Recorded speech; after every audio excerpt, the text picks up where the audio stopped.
Kalau Iya. viral nih baru ditanggepin, emang bener kayak gitu? No viral, no justice ya. Sekarang itu seperti itu ya. Menurut kami, dalam konteks maladministrasi, penundaan berlarut justru merupakan pintu masuk untuk tindak pidana korupsi.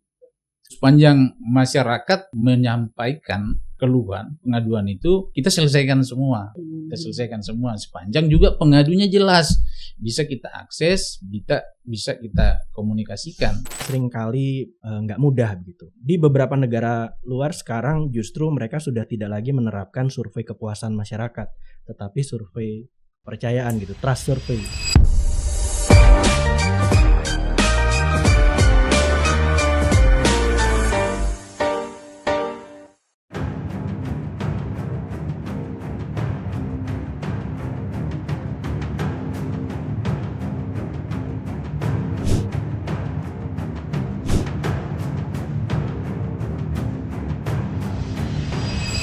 Nah, itu dia. Mulai dari seleksi ASN, layanan infrastruktur, tarif transportasi, THR, sampai sengketa tanah dan kebijakan Pemda, semuanya berujung di satu tempat. Meja pengaduan Ombudsman Republik Indonesia. Artinya ketika masyarakat kurang puas dengan layanan publik dan gak ada respon atau jawaban, ya mereka ngadunya ke Ombudsman. Satu pertanyaan, apakah negara benar-benar mendengarkan keluhan masyarakat?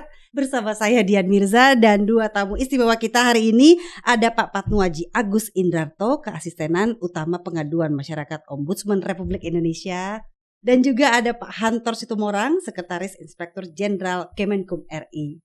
Ini biasanya dikeluhkan masyarakat apa sih gitu? Apa karena lambat? Apa mereka pengen nuntut layanan yang sempurna atau gimana?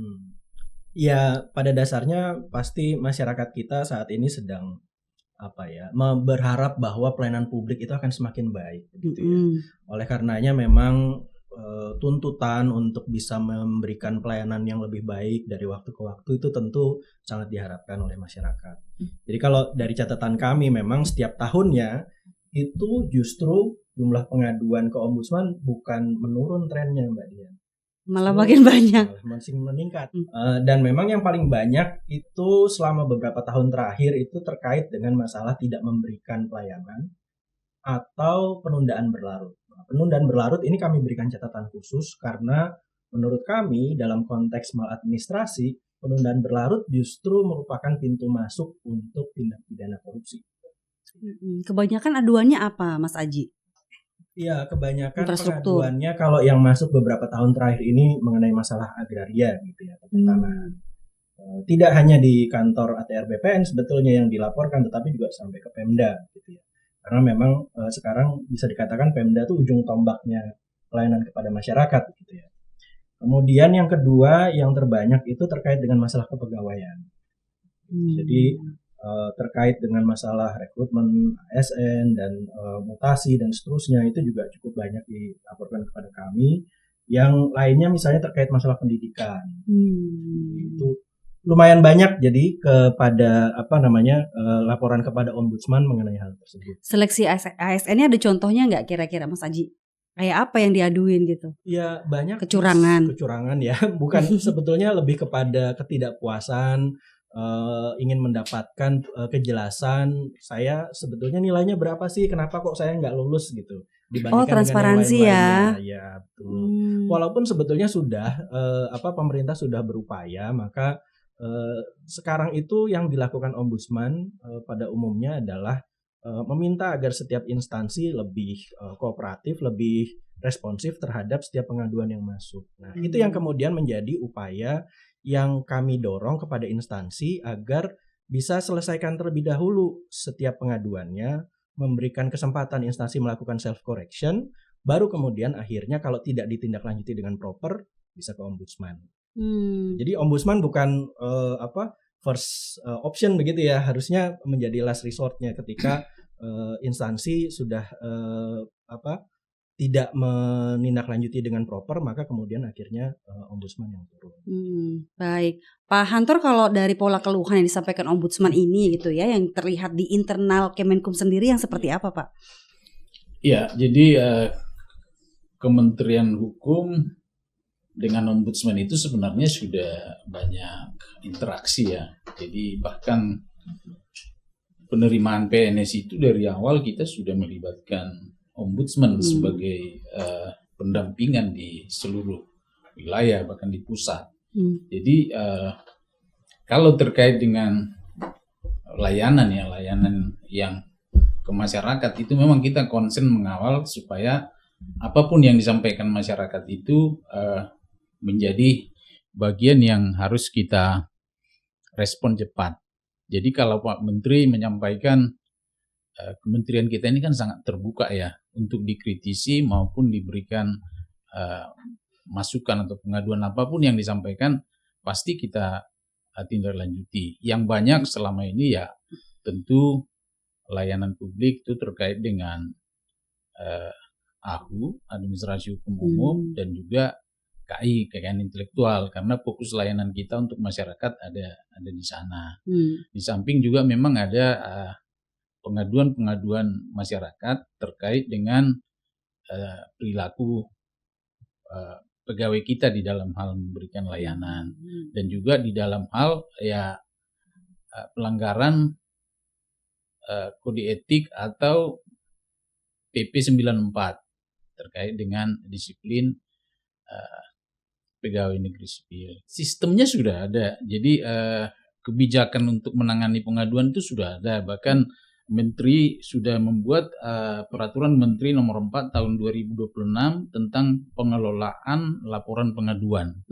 Ya, di samping peraturan-peraturan lain ya terkait dengan PP 94 itu terkait dengan disiplin PNS, dan Permenkumham nomor 24 tahun 2023 tentang tata cara penjatuhan hukuman disiplin bagi pegawai kita yang melakukan tindakan-tindakan yang tidak sesuai dengan kode etik dan aturan-aturan yang diatur dalam peraturan perundang-undangan dalam memberikan layanan kepada masyarakat. Selain itu ada apa lagi, Pak? Iya, kalau di catatan kami memang selama 5 tahun terakhir tadi betul bahwa Ditjen AHU yang cukup banyak dilaporkan gitu ya. Ya biasanya terkait dengan misalnya administrasi badan hukum gitu ya, perubahan. Misalnya salah satu yang menarik yang sempat kami pelajari itu misalnya ada satu perusahaan yang ingin melakukan perubahan data alamat begitu ya. Kemudian akhirnya minta itu diubah dan perlu ada konfirmasi. Kalau nggak salah biasanya ada layanannya ya Pak ya untuk melakukan itu gitu. Dan ternyata ada biaya yang harus dikeluarkan misalnya. Tapi dalam satu kali akses kepada AHU masih ada yang belum bisa diperbaiki sehingga harus mengulang lagi. Dan ternyata tidak hanya sekali 2 kali, bisa sampai 5 kali misalnya begitu. Maka biayanya juga pasti akan semakin besar. Nah, walaupun ini satu hal yang kecil begitu, tapi bagi masyarakat biasanya ini mengganggu gitu ya. Sehingga karena mau cepat mereka. Karena mau cepat begitu dan nggak perlu keluar biaya lebih banyak lagi begitu kan ya. Kalau bisa murah kenapa harus dia bayar mahal misalnya seperti itu. Maka ini yang kemudian biasanya pernah dilaporkan juga ke ombudsman dan syukurnya bisa selesai. Sebetulnya masyarakat seringkali berharap kalau dia minta pelayanan ada kepastian gitu, ada kejelasan. Kadangkala akhirnya mungkin pelayanannya nggak terlalu sempurna sekali begitu ya, tetapi ketika sudah mendapatkan kejelasan, kepastian sudah cukup gitu loh untuk masyarakat. Nah, yang datang ke ombudsman juga biasanya ketika sudah curhat panjang lebar Pak, hampir 2 jam gitu Pak.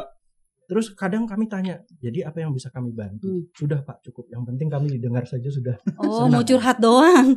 Banyak yang kayak gitu. Ada banyak begitu gitu. Jadi akhirnya kami melihat bahwa sebetulnya masyarakat ingin didengar dan juga masyarakat ingin untuk mendapatkan kejelasan gitu ya.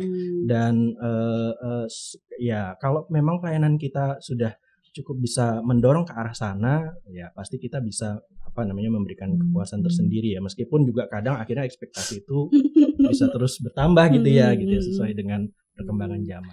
Mungkin bisa ditanggapi Pak Hantor tadi soal ada yang bolak-balik belum terlalu jelas, harusnya bisa sekali, bisa 5 kali gitu. Nah, itu akar masalahnya ada di mana sih?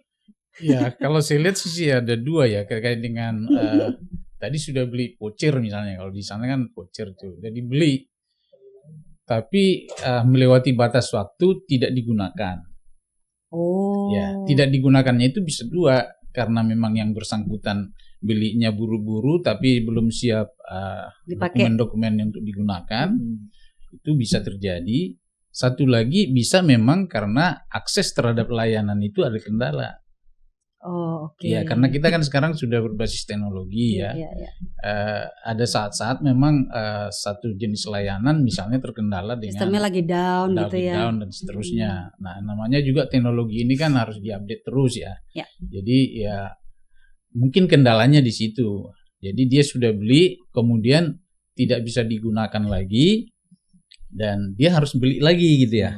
Nah, mungkin seperti itu. Harusnya dia sebelum jatuh tempo waktunya itu 60 hari, dia bisa mengkomplain bahwa itu tidak digunakan. Jadi bisa kita ganti sebetulnya.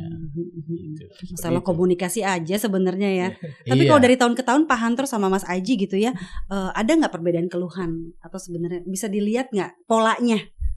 Kalau Jenis saya melihat keluhannya. sih polanya ya berulang-ulang aja sebetulnya. Secara garis besarnya berulang. Tapi masyarakatnya mungkin yang berganti, yang dulu sudah paham gimana caranya. Ini orang baru belajar lagi gitu ya. Karena di AHU itu banyak layanan tidak langsung dari masyarakat. Jadi mereka melalui notaris. Ya, melalui notaris atau mungkin melalui konsultan atau apalah. Saya lihat sih banyak ininya ya. Dan mereka itu kadang-kadang sudah mengeluh duluan gitu, padahal ke notarisnya belum komunikasi atau notarisnya sudah dapat informasi dari AHU tapi belum tersampaikan ke yang bersangkutan. Seperti itu yang terjadi miss-nya. Tapi apapun itu, sepanjang masyarakat menyampaikan keluhan, pengaduan itu kita selesaikan semua.